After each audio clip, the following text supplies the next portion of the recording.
अनुराग तिवारी जी, लखनऊ से। राधे राधे महाराज जी, आपके चरणों में कोटि कोटि प्रणाम।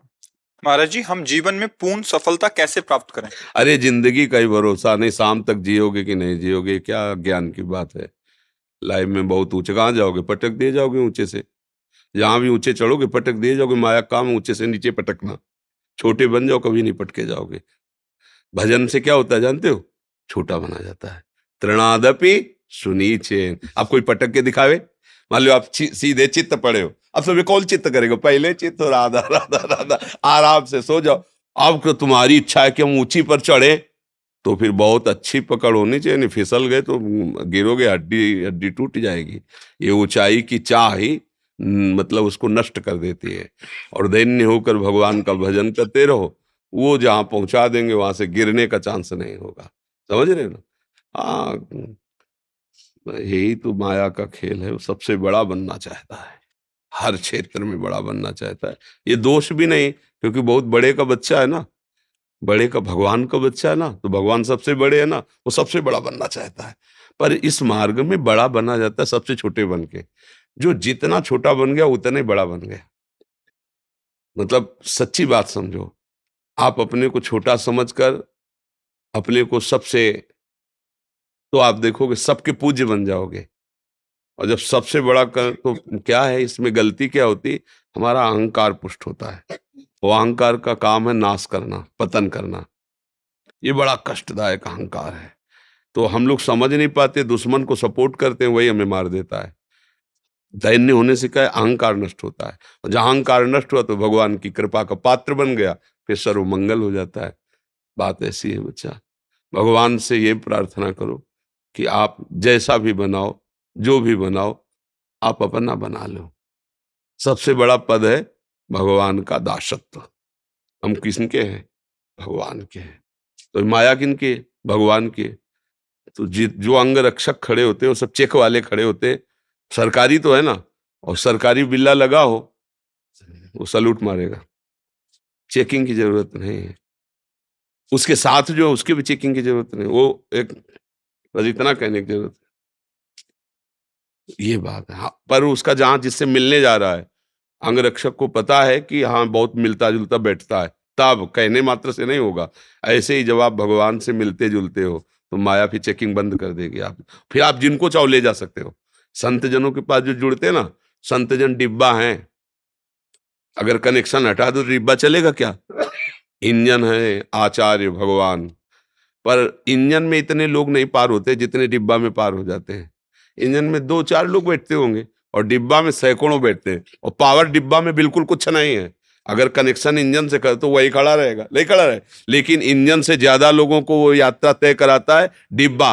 और डिब्बा का प्रधान कार्य क्या होता है? इंजन से कनेक्शन बनाए रखना। इंजन है भगवान और हम सब है डिब्बा, है ना। और जब उनसे कनेक्शन है तो पार हो गए। अगर उनसे कनेक्शन नहीं तो वहीं खड़े रहोगे, जहां से कनेक्शन हटा वहीं खड़े हो। तो अब हम लोग लौकिक उन्नति की तरफ दृष्टि रखते हैं। तो लौकिक उन्नति का परिणाम अंतिम बताओ। अंतिम परिणाम लौकिक उन्नति। सिकंदर जैसा बादशाह जब जा रहा था तो उसने यही कहा था, जब शरीर पूरा हो तो मेरे हाथ ऐसे खोल देना। कि इतना पराक्रमी, इतना सब कुछ समेटने वाला, आज खाली हाथ जा रहा है, कुछ नहीं है उसके पास। मतलब बादशाह था, सिकंदर नाम से लोग थर्राते थे। वो ऐसे चला, इससे ज्यादा उन्नति तो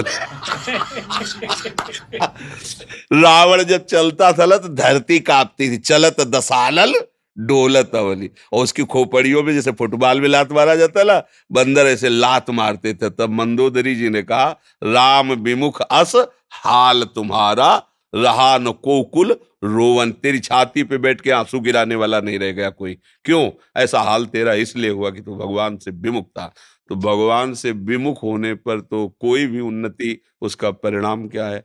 अगर हम भगवान के हैं तो हमारी बहुत बड़ी उन्नति क्या है? ये जीवन जैसे बने वैसे कटेगा, लेकिन अंत में हम भगवान के पास जाएंगे, अपने प्रभु से मिलेंगे, हमारा जन्म मरण छूट जाएगा, सदा सदा के लिए परमानंद में। और इसी जन्म में उसका लाभ देखने को मिलता है। एक बेपरवाही आती है, एक मस्ती आती है, एक भरोसा होता है। बहुत बड़े भगवान हमारे साथ है ना, उनका हम नाम जप करते हैं, उनके भरोसे पे हैं। और आज तक भगवान ने कभी किसी का भरोसा नहीं तोड़ा। आश्चर्य में उसके जीवन में घटनाएं घटने लगती जो भगवान का भरोसा कर लेता है।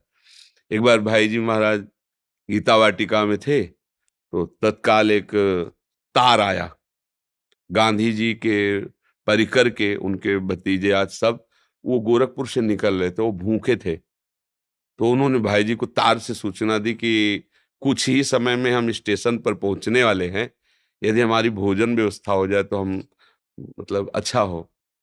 भाई जी के पास तार पर, भाई जी ने कहा कि 2500 लोगों का भोजन तत्काल, और भाई जी बड़े अकिंचन भाव से रहते थे, कैसे हो सकता, मतलब कैसे हो सकता है, तुरंत कोई ऐसा तो नहीं जादू करे। तो उनका जिनके भरोसे उन्होंने तार भेजा वही व्यवस्था करेंगे। चर्चा हो रही थी कि एक खड़खड़ा में सब बड़े बड़े पात्रों में खीर पुआ और सब लदा हुआ आया। बोले भाई जी, किसी का नाम लिया सेठ का, उनके आज संत सेवा थी तो उनका पहले गीता वाटिका भेजो। तो पहले पहले ये सब आया है। बोले कितने आदमियों का है? बोले कि लगभग 50 आदमियों का है। बोले यही खड़खड़ ले चलो, स्टेशन ले चलो। वो उतरे बाद में, भोजल वहां पहले पहुंच गया। ये क्या है? भगवान का भरोसा।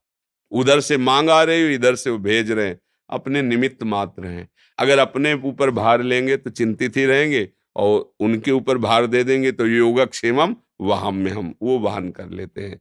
इसलिए मुझे लगता है कि उन्नति इसी में है कि हम भगवान के चरणों का आश्रय लेकर उनके भरोसे से होकर जो भी कार्य करें, पढ़ाई लिखाई नौकरी व्यापार, उसमें अगर हम सफल होते हैं तो श्री जी की जय हो, और उसमें हम फेल हो जाते हैं तो श्री जी की जो कोई मंगल विधान होगा प्रभु का, ऐसी भावना से भक्त चलता है, वो विजय को ही प्राप्त होता है, परिणाम उसका विजय ही होती है। जैसे महाभारत में देखो, कौरवों का नक्शा है और बन बन भटकना पड़ रहा है इन महारथियों को। 12 वर्ष का वनवास, 1 वर्ष का अज्ञातवास, क्या क्या कष्ट सह रहे हैं। तो धर्म में चलने वाले को थोड़ा कष्ट तो, लेकिन सिंहासन आरूढ़ कौन हुआ अंत में? महाराज युधिष्ठिर, धर्मराज युधिष्ठिर हुए, और कौरवों का वंश विनाश हो गया। तो अगर हम धर्म से चले तो वास्तविक उन्नति मिलेगी। थोड़ा कष्ट तो हो सकता है, वो भी हमारे पाप हैं, उनका नाश हो रहा है इसलिए। ऐसा नहीं कि भगवान दे रहे हैं, नहीं नहीं नहीं, वो हमारे पूर्व के किए हुए पाप है, उनका क्षय हो जाएगा, तो हमारे जो वर्तमान के पुण्य हैं, सुकृत हैं, वो हमें मंगलमय कर देंगे। तो इसलिए बच्चा, उन्नति तो भगवान के चरणों में समर्पित होने पर है। हमारी दृष्टि में लौकिक उन्नति कोई उन्नति नहीं है। यदि भगवान से सत्यता में हमारा जुड़ाव हो गया है, तो कोई जाने न जाने, विश्वात्मा भगवान तो जान रहे हैं ना। अगर भगवान से संबंध नहीं, संसार सब जान रहा है, तो इसकी ऐसी दशा है, ये 1 मिनट सिंहासन में रख के आपको पूजेगा, दूसरे मिनट नाली में फेंक देगा। संसार का स्वरूप है? उसकी तो दृष्टि है नहीं, वो जैसा सुनता है, जैसा देखता है, वैसे ही करता है। तो वास्तविक है कि हम भगवान की शरण में वो उन्नति जब देंगे, वो स्थायी होगी। तो हमें लगता है